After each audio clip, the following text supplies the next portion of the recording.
Hello guys, my name is James Allcott. Hope you're well. I'm a QPR fan, season ticket holder, and Jim Daly asked me to talk about Ebere Eze, which I'm happy to do for the final time.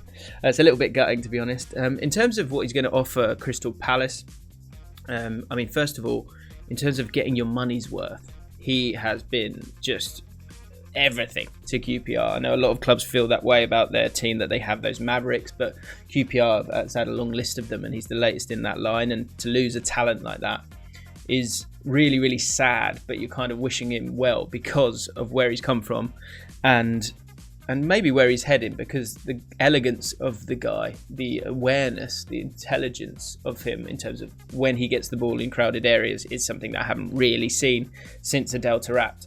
So in terms of the position that he could play for Crystal Palace, I think it's going to be really interesting. And I think hopefully for those people who want Roy Hodgson to be a little bit more expressive, this is the kind of signing where you might see that. He's best as a number 10. That's the first thing to say. Absolutely no doubt. Chucking him out on the left-hand side and hoping he's going to beat his man one-on-one is a useless. It's not the right way to use Ebere Eze. He is better when he's surrounded, and when he's surrounded, he just has that awareness. He's able to get pictures. He's able to kind of be relaxed on the ball, freeze the players around him, and then able to turn and be progressive. You've seen that with the amount of dribbles that he has and how successful they are as well, and the assists as well. He was a lightning rod for us whenever we needed someone just to take a second to keep the ball, but also more importantly, get the ball in difficult areas for people to defend. So he is absolutely a number 10. Absolutely. If you play him on the left, you're not gonna get the best out of him, in my opinion. I think we saw that McLaren tried that at times, but under Warburton he had a lot more freedom to go where he wanted a little bit, just to pick up the ball in those areas of space. So that's what you're going to get in terms of if you want to get the best out of Ebere Eze, then that's what you need to do. Will Hodgson do that? I don't think he's done that too often, but if you look to play three in midfield, maybe it's one of Kouyaté or MacArthur, maybe one of those guys make way, and he plays in a more central area because his work rate has gone through the roof in the last year. I think Warburton quite clearly said to him, you are the talisman of this team, but we need you to work backwards as well as forwards. And I think that's actually quite an underrated part of his game. He does put the work in. He is willing to make tackles, and he won quite a few tackles for us in good areas as well. And then once he gets the ball, he's able to attack at pace.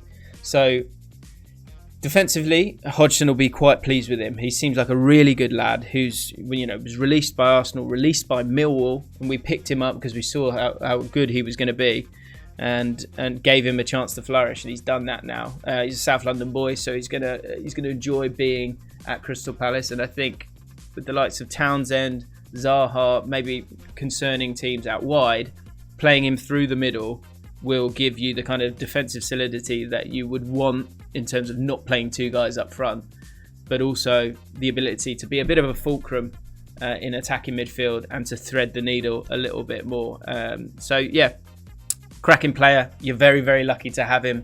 He will blow your mind with little moments of just elegance, and it's not laziness, it's elegance is the word I would use. So that's what you've got in Ebere Eze. You should be excited. One thing I worry about with him is that lack of explosive pace, but I think if he's used right, the other concern that I have is that he's playing in a very defensive team, because look, I get it, when you go into when you're in the Premier League, you've got to kind of survive and you've got to be resolute, which is what Hodgson's done so well.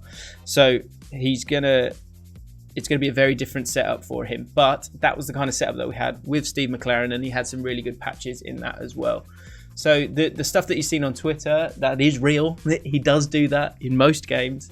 He does have off days as well, and there will be a few of those because he is still developing and learning. But the development that we've seen with him, you've always seen the talent there from that very first game where he actually played about 5 minutes and you were like, wow, who's this guy? And then he got taken off because he got injured, through to his final game against West Brom, where we've got a team that's really, really struggling, gets put through on goal and smashes it into the top left-hand corner against the team that is now playing in the Premier League.